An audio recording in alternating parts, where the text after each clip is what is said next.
बच्चों, पिछले वीडियो में जो हमने राष्ट्रीय एकता की बात कही और हम बहुत कुछ हमने जाना कि एकता किस तरह से स्थापित करनी चाहिए, कैसे हम एकता के बल पर जीवन में आगे बढ़ सकते हैं और स्वतंत्रता प्राप्ति के बाद किस प्रकार जो है एक बहुत ही गंभीर समस्या हमारे सामने उभर कर आई, हमने उसकी बात की।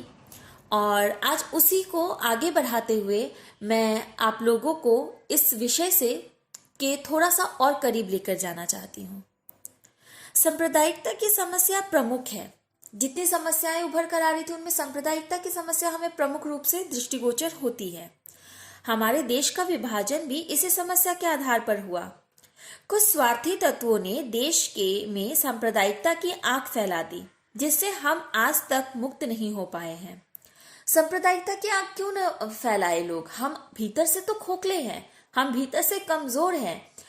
कोई दूसरे की बात आप कब मानोगे? जब आपको लगेगा सामने वाला सही है, और उसकी गलत बात भी आप तब मानोगे जब आप खोखले हो अंदर से। जब आपको लगता है आप हर चीज में गलत हो, कमजोर हो, तभी आप सामने वालों की बात मानोगे। तो समाज के कुछ मैं सामाजिक भी नहीं बोलूंगी, असामाजिक तत्व हम कह सकते हैं। ये असामाजिक तत्व जो है वो समाज में सांप्रदायिकता की आंख फैलाते हैं।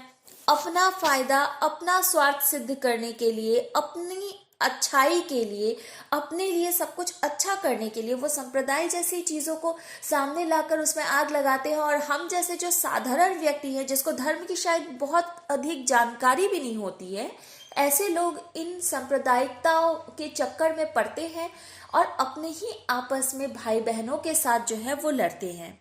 हमें अपनी स्वतंत्रता की रक्षा के लिए और प्रगति के लिए राष्ट्रीय एकता पर विशेष ध्यान देना चाहिए। प्रत्येक वर्ग में एकता के बिना देश कदापि उन्नति नहीं कर सकता। वर्तमान में देश में अनुशासन तथा आपसी सहयोग के वातावरण की अति आवश्यकता है। एक दूसरे का सहयोग करें, हम जितना हद तक हो सके उतनी हद तक करें हम, और एक दूसरे का सहयोग करके, एक दूसरे के साथ रहकर, एक दूसरे के साथ चलकर ही हम जीवन में आगे बढ़ सकते हैं। कुछ वर्षों में हमारे देश में दूषित राजनीति से विषैला वातावरण बनता जा रहा है। धर्मांधता से के कारण लोग आपस में झगड़ते रहते हैं। अपने अपने हितों में लिप्त लोग आपसी प्रेम को भूल रहे हैं। स्वार्थ की भावनाओं, प्रांतीयता एवं भाषावाद के कारण राष्ट्रीय भावना प्रभावित हुई है। हमारे देश के लोगों ने संकीर्णता की भावना पनप रही है और व्यापक दृष्टिकोण लुप्त होते जा रहे हैं।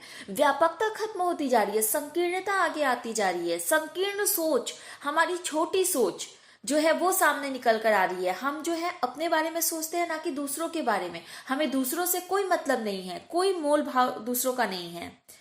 इसलिए विश्व बंधुत्व की भावना अपने परिवार तक ही सीमित होकर रह गई है। आजकल तो मैं कहूंगी कि अपने परिवार तक भी सीमित नहीं रह गई। भाई भाई आपस में लड़ते हैं, भाई बहन आपस में लड़ते हैं, एक दूसरे को देखना नहीं चाहती। ये प्रवृत्ति कहाँ से पनप रही है हमारे भीतर? हमारे भीतर की वो कुत्सित भावनाएं इन प्रवृत्तियों को बाहर निकाल के ला रही है। वरना हम भाई भाई या भाई बहन आपस में क्यों लड़ते? हम तो एक दूसरे के साथ हमेशा हमें खड़े रहना चाहिए। अगर किसी ने प्रयास किया तो वह प्रदेश स्तर तक ही जाकर असफल हो गया। इसके परिणाम स्वरूप सांप्रदायिकता ताकतें मजबूत होती जा रही है। लोग एक दूसरे के खून के प्यासे हो रहे हैं। कुछ राजनेता भी इसे बढ़ावा दे रहे हैं। राजनेताओं का तो एक गलत राजनेताओं का इसमें एक अहम भूमिका निभाती है।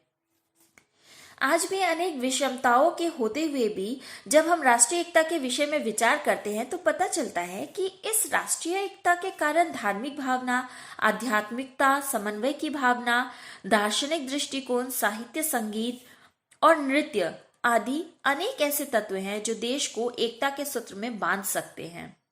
बस सरकार और जनता को एकजुट होकर प्रयास करना होगा। आज अगर राष्ट्रीय एकता के लिए व्यक्तिगत और सार्वजनिक संपत्ति की सुरक्षा और प्रबंध की आवश्यकता है। हमें अपनी स्वतंत्रता की रक्षा के लिए सच्चा प्रयत्न करना चाहिए, जिससे हम और हमारी भावी पीढ़ी स्वतंत्रता की खुली हवा में सांस लेती रहे। यद्यपि विघटन की प्रवृत्ति हमें झकझोर देती है और राष्ट्रीय एकता को संकट सा प्रतीत होने लगता है। परंतु देश की आत्मा बलपूर्वक एक रूपता को प्रकट कर देती है।